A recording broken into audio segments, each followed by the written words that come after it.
My husband's obsession with Freemasonry has been tearing apart our marriage, but I just found out he hasn't even been a member for years. Hi there, the long and short is that for about 6 years now my husband, 34M, has been a Freemason and I, 35F, have always supported him on this. My grandfather was a Freemason, so it's not really new to me or anything, and I don't believe in any of the conspiracy crap you find online. But I'm starting to think it may not be the best for him. My grandpa always used to say it went family, work, masonry, but in my husband's case it's more masonry, masonry, masonry, then family, then work, then masonry again. He attends lodge nearly every night. For context, my grandpa would go a couple times a month, and yet he's only a fellow craft, so not a part of the add-on things like the Scottish Rite or Shriners or anything. I genuinely don't know how he has the stamina for it, because I'm a part of an improv theater club and frankly every other week is enough. Sometimes he's gone for hours, other times an hour or even less. When I ask him what he's doing, he gets defensive and says he can't tell me because he has to maintain secrecy. I knew full well there'd be some lessons and ceremonies I wouldn't exactly be getting a front row seat for, but I don't think it's that unfair. I ask what he could be possibly doing that occupies him practically daily. Hell, some days when he comes back early, he goes to his man cave to do more work for them. Apparently he's volunteered to do admin work for his Grand Lodge, but when does it end? He doesn't get paid for any of this, and he spends so much on dues to actually do this. I've even tried to get involved via the Order of Eastern Star, something I've always wanted to be a part of, but he point blank shut it down and said that we can only look into that when he becomes a Master Mason, which is apparently still years away. And it's not even just our marriage it's affecting. Some weeks he's out so late with his lodge buddies that he doesn't take care of himself. There's been times he hasn't worn clean clothes or shaved, and plenty of times he's gone into work without showering.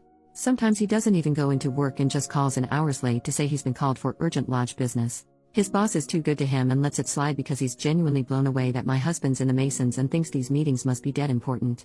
Like, I get a lot of these guys are going to be retired, but Jesus Christ, surely they have to know how it works? It's making a bad impression with people, and I genuinely can't remember the last time we did a thing together as a couple. Plus our bedroom has been dead for at least a year, which I've sort of put up with because I have a low libido, but I guess it's just another symptom.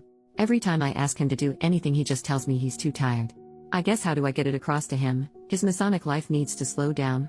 It's not even affecting just me, it's affecting our whole lives, but I don't even know where to begin. I don't want him to leave the Masons, just maybe calm it down a little so we have our lives back. How can I get this across to him without seeming that I'm jealous of the secrets or I want to worsen the wedge between us? By the way, I did actually email the worshipful master at his lodge, just say I'm kind of worried for him, but I've not heard back yet, and if they're all this active, not sure how much help he'll be. Thanks for any advice. At it later that day, the worshipful master just emailed me. Apologized for taking his time and explained my husband has not been a member of that lodge for at least 5 years, having left just under a year after he joined. Apparently he had difficulties with the leadership and had been repeatedly cautioned for soliciting the other lodge members. He told me that he checked with other lodges in the area and none of them have any record of him switching, so it seems he demitted entirely. Update, 5 days later. Hi everyone, you might remember the post where I mentioned how Freemasonry, or rather my husband's commitment to it, was destroying our marriage and corroding his life. Well, I apologized to the craft because Masonry had nothing to do with my husband's antics. In my edit to the post, I mentioned I had spoken with the current worshipful master, basically the lodge's chair, and he informed me my husband had demitted from that lodge years ago and never joined any others. He did suggest it could be a clandestine lodge, and in a way I hoped this would be the case, but I think we both knew that was highly unlikely. He also ended up putting me through to a past master who was senior warden of the lodge around the time my husband quit, and apparently it was a jump before he was pushed situation. I did mention my husband was in trouble for soliciting his brothers, but the worshipful master couldn't tell me anymore.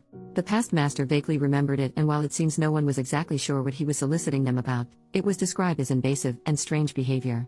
Me and the past master, David, might as well use names, had a good long chat before he offered to join me in discussing this with my husband, Kevin, with the hope being we could get through to him and steer him off whatever course he was on. Sadly, I don't have good news. David came round on Monday and we talked a lot beforehand. Kevin was out, of course. Most of our chat was just him being generally supportive, but he did start asking questions that were definitely leading into the clandestine lodge route, though he dropped that as a theory when the lack of self-care became evident. Midway through our conversation, Kevin comes home, and when he comes in I say there's somebody I'd like him to meet, and he just deflects by saying he's tired from lodge and will have to do it tomorrow. David introduces himself anyway, explicitly as a past master. Kevin ignores him but then goes through to the kitchen, pours himself a glass of milk and starts scrolling through his phone at the kitchen table. We went through and sat down at the table too, so without a word he got up and went into the living room, so we followed him there, where David said we know he's not attending lodge because he was the senior warden when my husband left. Kevin does this weird laugh and says, "So it's a crime to move lodges then?" David says no other lodge in the area took him on, and Kevin goes a little bit red before saying that's because he switched to PHA, and then sort of insinuates David is racist for taking issue with that. David says he spoke to all the PHA lodges in the area too and he's good friends with a lot of their members, so he knows he's lying again. Kevin just says look, he's tired, he's not doing this, but I told him we know something's up and well, the majority of you thought it was drugs, so I just said look, is it drugs? He said no, but finally admitted yes, there was something up and asked if he could show us something. Just he needed to go to his car. David said that's fine, we'll come with him. Well, I guess in Kevin's defense he did need to go to his car.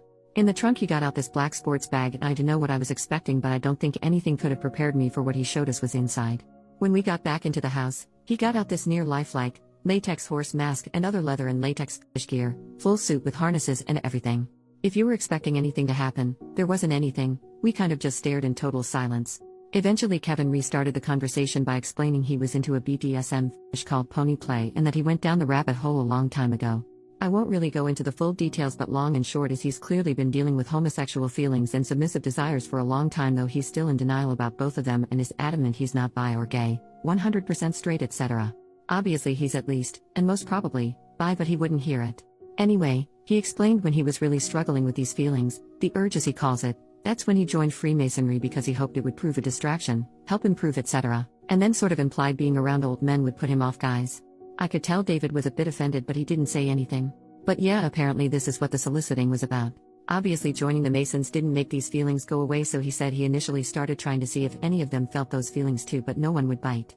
Apparently midway through he discovered the pony play rabbit hole on a BDSM website and was utterly hooked. This is when his soliciting went from hey, I'm having these feelings towards guys, this is totally normal, right brother?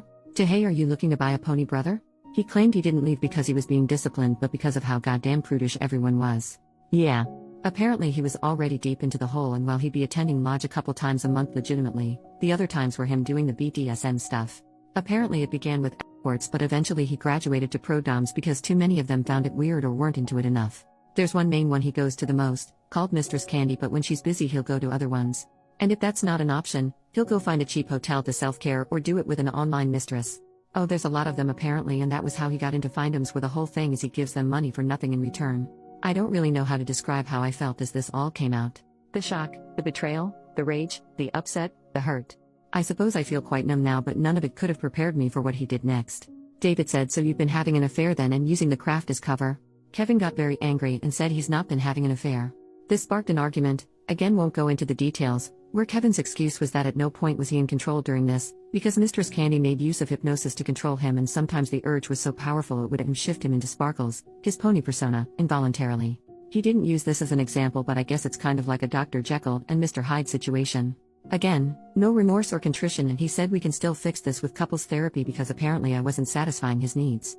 How did he come to that conclusion? Well, I never independently suggested pony play and give him an avenue to open up about it. This is somehow my fault.